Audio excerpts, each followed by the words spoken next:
আজকে প্রতিবন্ধী দৃষ্টি প্রতিবন্ধী যদি সারা বাংলাদেশে 10 লাখ 5 লাখ থেকে থাকে, আমি মনে করি তাদের জন্য শিশু যারা রয়েছে, ছোট যারা রয়েছে, তাদের ভবিষ্যৎ করার দায়িত্ব আমাদের এবং আপনাদের। তাদের জন্য সেটা করা উচিত। চাকরির কথা বলছেন দু একজনে, আপনাদের সন্তানদের চাকরি, আপনাদের সন্তানদের কোঠা, যেভাবে অন্যান্য কোঠা আছে, কোঠার আন্দোলন নিশ্চয়ই আইয়ুব আলী ভাই করেছিলেন কিনা আমি জানি না। আপনারাও কোঠার আন্দোলন করবেন। কোঠা, আপনাদেরও কোঠা থাকা দরকার, যাতে যে যেটুক পড়ালেখা জানে, MA পাসের চাকরি পাবে, মেট্রিক পাসের চাকরি পাবে। কোরআনে হাফেজ, অনেক দৃষ্টি প্রতিবন্ধী কোরআনে হাফেজ আছে, তাকে মসজিদে দিতে পারে, মাদ্রাসায় দিতে পারে, তার যোগ্যতা অনুযায়ী তাকে তার অবস্থানে চাকরি দেওয়া। সরকারের উচিত সেই রকম একটা বিধিবিধান সংবিধানে এবং সামাজিকভাবেও করা উচিত। সরকারের কত হাজার হাজার একর সম্পত্তি বিভিন্ন সন্ত্রাসীরা দখল করে আছে। আপনাদের জন্য যদি 10 একর 20 একর জায়গা দিয়ে দেওয়া হয়, তাহলে সেইখানে যদি আপনারা কিছু সরকারের অনুদান এবং আপনাদের টাকা নিয়ে কিছু ঘর বাড়ি করে দোকানপাট ব্যবসা বাণিজ্য করতে পারেন, এই দাবিটা আমি সরকারের কাছে উপস্থাপন করব ইনশাল্লাহ।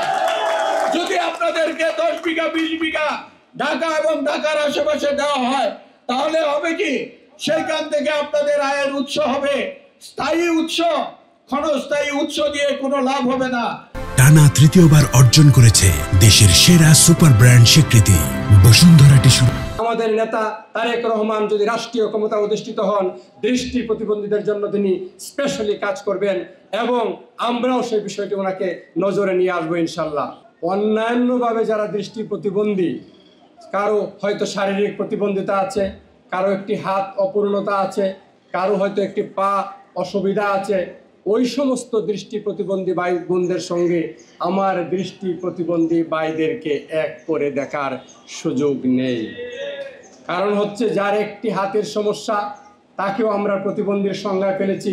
রাষ্ট্রীয়ভাবে যেভাবে প্রতিবন্ধীদের সহযোগিতা করা হয়, একজনের একটি হাতে অসুবিধা, তিনিও যে সুযোগ সুবিধা পাচ্ছেন, আর আমার যে দৃষ্টি প্রতিবন্ধী ভাই যার 2টি চোখ সম্পূর্ণ অ্যাবসলিউটলি ব্লাইন্ড, তাকেও একই সংজ্ঞায় ফেলে একইভাবে সহযোগিতা করা হয়, এটি কোনোভাবেই মেনে নেওয়া যায় না। যদিও দৃষ্টি প্রতিবন্ধী ভাইদের মধ্যে আমি জানি অনেকেই অনেক উচ্চশিক্ষিত আছেন, মাস্টার্স ডিগ্রি পর্যন্ত আছেন, অনেক আইনজীবী আছেন, আমার আইয়ুব আলী হাওলাদার ভাই উচ্চশিক্ষিত, কিন্তু আমরাও তাদেরকে রাষ্ট্রের বিভিন্ন পর্যায়ে রাষ্ট্রীয় চাকরি বাকরি সুযোগ সুবিধা দিতে পারছি না। আমি মনে করি দৃষ্টি প্রতিবন্ধী ভাইদের যারা উচ্চশিক্ষিত আছেন, দৃষ্টি প্রতিবন্ধীদেরকে রাষ্ট্রের সর্বোচ্চ পর্যায় পর্যন্ত কাজ করার সুযোগ দেওয়া উচিত। কারণ দৃষ্টি প্রতিবন্ধী ভাইয়েরা অত্যধিক মেধাবী হয়। আমি তাদের সঙ্গে কাজ করে দেখেছি।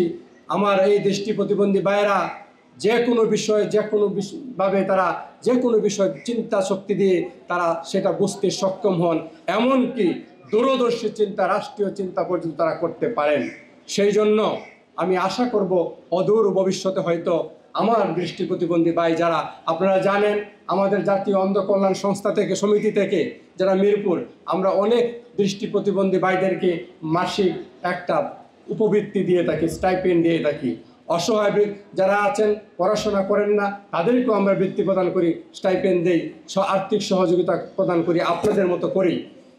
আমি আপনাদের মাধ্যমে দাবি রাখছি এবং নিজে চেষ্টা করব, আগামীতে যদি আমরা দেখতে পাচ্ছি এখন বর্তমানে ফ্যাসিস্ট সরকার বিদায়ের পরে এখন দেশে গণতন্ত্র প্রতিষ্ঠা হওয়ার পথে যাচ্ছে, আমরা গণতন্ত্র প্রতিষ্ঠার পথে একটি যাত্রায় আছি, রুটে আছি। আগামীতে যদি জাতীয় নির্বাচনের মাধ্যমে যদি আমরা সকলে মিলে দেশনেত্রী বেগম খালেদা জিয়া, তারেক রহমানের নেতৃত্বে বিএনপিকে আগামীতে রাষ্ট্রীয় ক্ষমতায় আনতে পারি, আমি একজন জাতীয়তাবাদী দলের ক্ষুদ্র কর্মী হিসাবে এবং একজন আইনজীবী হিসাবে আমি দীর্ঘ 30 বছর যাবৎ জাতীয়তাবাদী দলের সঙ্গে আছি।